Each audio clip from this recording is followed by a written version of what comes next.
اگر گر جائیں سبھی کڑیاں سجاد کو مت سمجھو زنجیر کے قبضے میں، سجاد کو مت سمجھو زنجیر کے قبضے میں۔ اللہم صلی علی محمد وآل محمد وعجل فرجہم۔ نہیں پڑھو، میں نے سوچ پڑھی دی ہے۔ اللہم صلی علی محمد وآل محمد وعجل فرجہم۔ بسم اللہ۔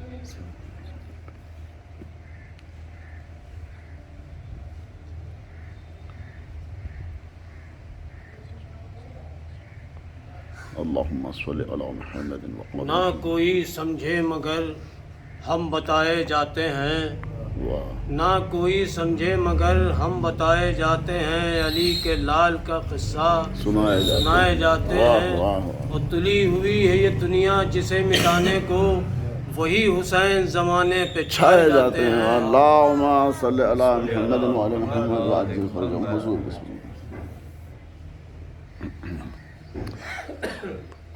اللہم صلی علی محمد وآل محمد وعجل فرجہم۔ فاتحہ۔ بسم اللہ۔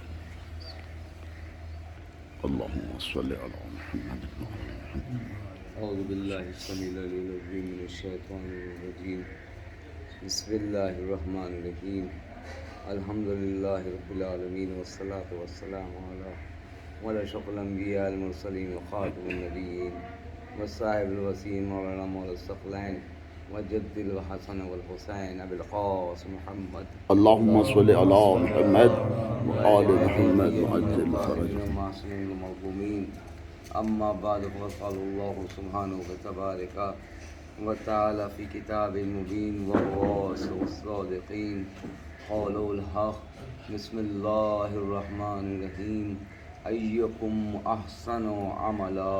صلوات اللہم صلی علی محمد وآل محمد وعجل۔ سورہ ملک کی آیت ہے قرآن مجید، اس 6 زاویے کے اندر انسان کے نظام حیات کو برقرار رکھا، سبحان اللہ۔ اور اس آیت کے اندر یہ بتا دیا کہ ہمیں کیا چاہیے ہے اور تم کیا دینا چاہ رہے ہو، کیونکہ کہہ رہے ہیں ایکم احسن عملا، ہمیں صرف تمہارے لیے بڑے بڑے خیرات، بڑے بڑے زر، یہ سب چیزیں ہمیں نہیں چاہیے ہیں، تم سے عمل خیر چاہیے ہے، وہ خیر کہ جس کو تم کو بھی فائدہ ہو، اس سے دوسروں کو بھی فائدہ ہو۔ سبحان اللہ سبحان اللہ۔ یعنی دوسروں کو بھی فائدہ ہو، تو یہ کون سا عمل ہے کہ جس سے آپ کو دوسروں سے فائدہ ہوگا، دوسروں کو فائدہ ہوگا۔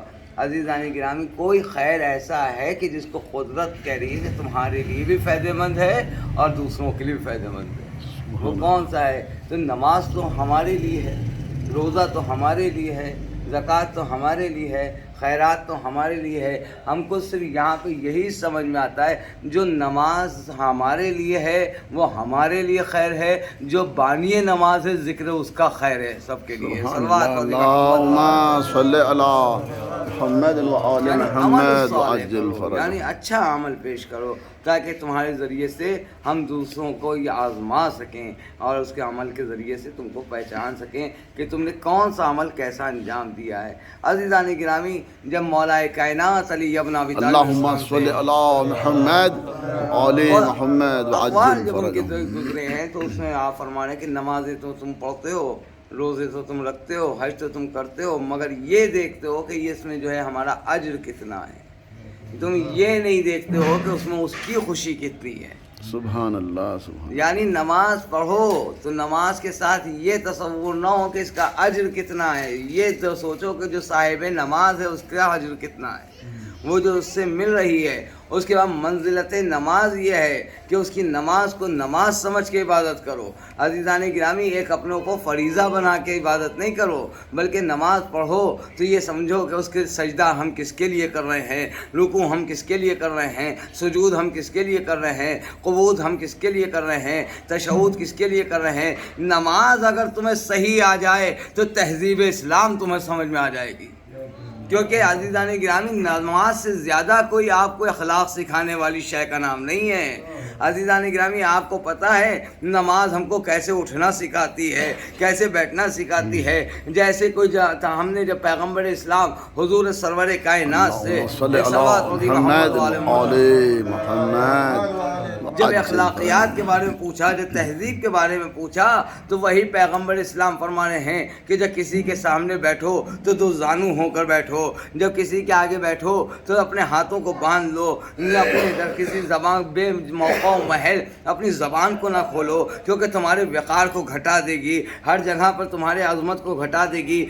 وہاں بولو جہاں علم کی ضرورت ہے، وہاں بولو جہاں تمہاری جہل کو جو ہے علم کی ضرورت ہے، وہاں بولو جہاں تمہاری حقانیت کی ضرورت ہے، وہاں بولو جہاں حق بیانی کی ضرورت ہے۔ عزیزان گرامی کیونکہ حق جو بولتا ہے اس کی زبان میں لطافت اللہ پیدا کر دیتا ہے، اس کی زبان میں اثرات کو پیدا کر دیتا ہے۔ یعنی یہ سن لینا کہ جو موقع و محل بول رہا ہے اس کی عقل ضائع ہو چکی ہے، جو ہمیشہ موقع پہ بولے اس کی عقل بھی ضائع نہیں ہو رہی ہے اور ایمان بھی ضائع نہیں ہو رہا ہے۔ صلوات محمد و آل محمد۔ اللہم صلی علی محمد و آل محمد۔ تو نماز آپ کو ادب سکھا رہی ہے، کس طریقے سے کہ جب آپ کسی کے سامنے کھڑے ہوں گے، اللہ کے سامنے جب کھڑے ہوں تو تمہاری نگاہیں نیچی ہوں، سجدگاہ پر ہوں یا دونوں پیروں کے انگوٹھوں پر ہو نگاہ آپ کی، یعنی کسی بڑے سے نگاہ ملانے کی یہ جو ہے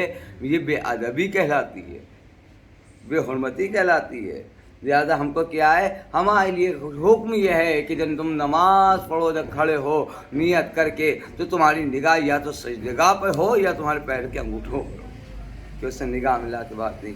اب تم اس کی تعریف کرو، الحمدللہ رب العالمین، سب تعریف اللہ کے لیے ہے جو تمام عالموں کا پالنے والا ہے۔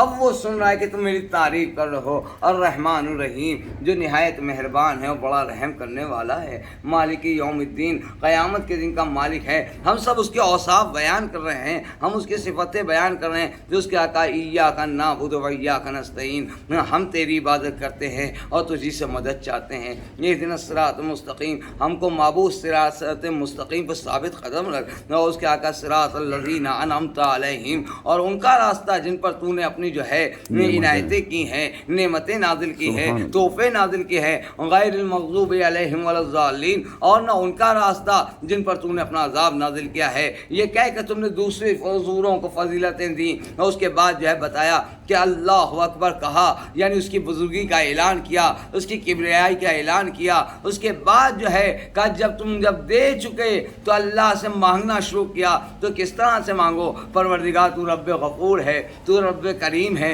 تو رب عظیم ہے۔ پروردگار ہم نے کچھ مانگا نہیں تھا، تو نے خود سے عطا کیا تھا۔ تو اللہ والے ہم نے آنکھیں کا تو مطالبہ نہیں کیا تھا، تو نے خود سے دی کہ دیکھ کر چلنا، قدم نہیں دیے مانگے تھے، لیکن تو نے ایسے دیے کہ دیکھو جہاں جہاں میری ضرورت پڑے وہاں وہاں ان کو لے کے جانا، جہاں جہاں دین کی ضرورت پڑے وہاں ان قدموں کو لے کے جانا۔ یہ یاد رکھنا تمہارے دل میں دین ہونا چاہیے، زبان پہ دین نہیں خالی ہے۔ صلوات محمد و آل محمد صلی علی محمد و آل محمد۔ یعنی اس کا مطلب نماز ہم کو کیا سکھا رہی ہے؟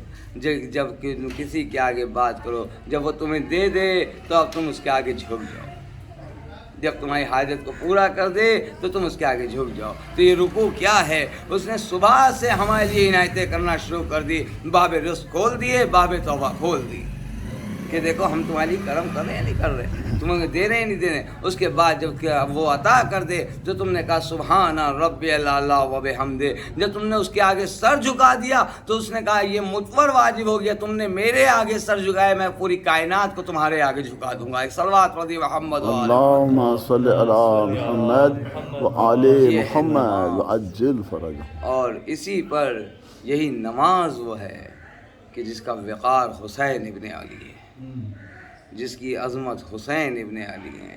عزیزان گرامی نمازی تو بہت ملے، لیکن جنہیں نماز بچاتی ہے، جو نماز کو بچا لے گیا اس کو حسین کہتے ہیں۔ وقار نماز کو بچانے والے کا نام حسین ابن علی ہے۔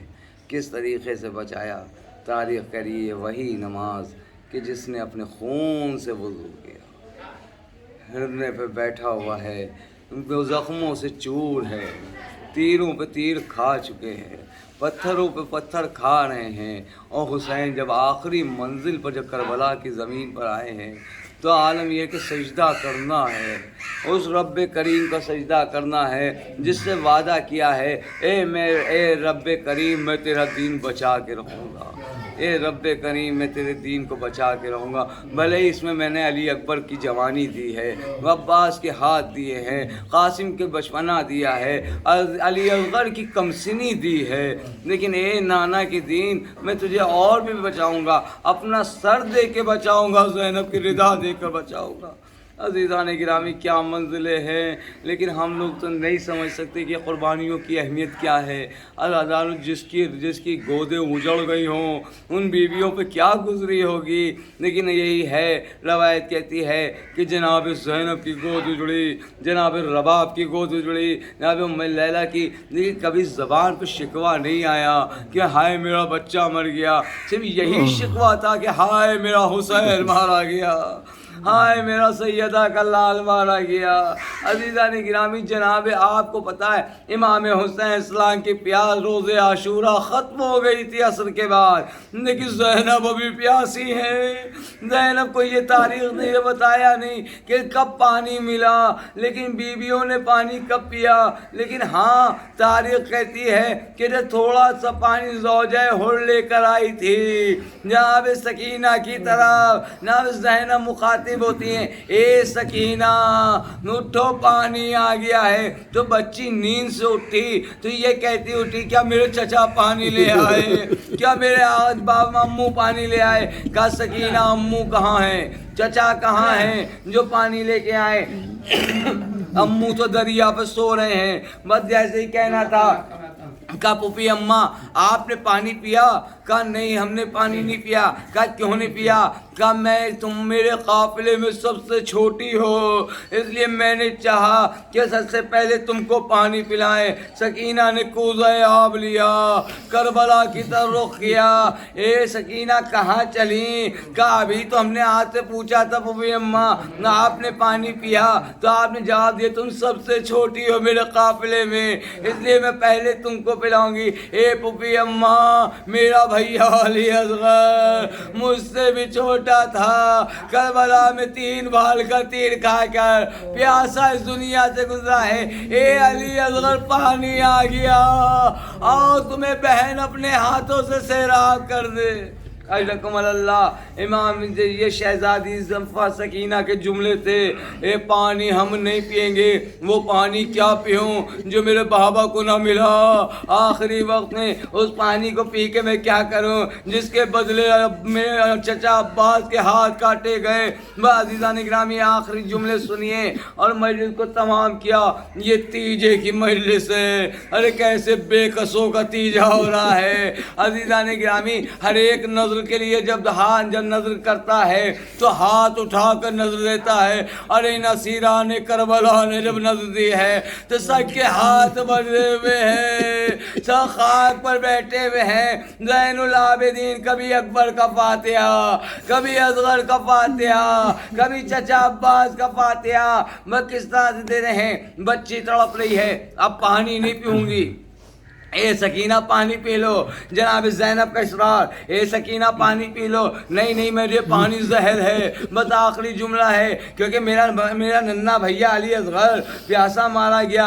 تو ایک مطلب چوتھے امام کی طرف مخاطب زینب اور کہتی ہیں بیٹا سجاد تمہاری بہن نہیں مان رہی ہے، وہ پانی نہیں پی رہی ہے، تم کہو تو یہ پانی پی لے۔ عزیزان گرامی امام آتے ہیں، آنے کے بعد سکینہ کے سر پہ ہاتھ رکھتے ہیں، اے سکینہ پانی پی لو۔ نہیں بھیا پانی نہیں پیوں گی۔ بس جیسے ہی کہنا تھا ایک مرتبہ اچھا دیکھو آسمان کی طرف دیکھو، امام نے اشارہ کیا، دیکھا رسول کی آغوش میں حسین لیٹے ہوئے ہیں، سر رکھے ہوئے، اور ایک ہاتھ میں مولا علی کے جام کوثر ہے، ایک ہاتھ میں ساقی کوثر کے ہاتھ میں کوثر کا جام ہے، اور کہہ رہے ہیں حسین پانی پی لو۔ تو حسین کہہ رہے ہیں میں کیسے پی لوں بابا، میری بچی سکینہ بھی پیاسی ہے، جب تک وہ نہ پیے گی جب تک حسین پانی نہیں پئیں گے۔ اے سکینہ اگر چاہتی ہو جنت تیرا باپ پانی پیے تو پہلے تم پی لو۔ واہ مصیبت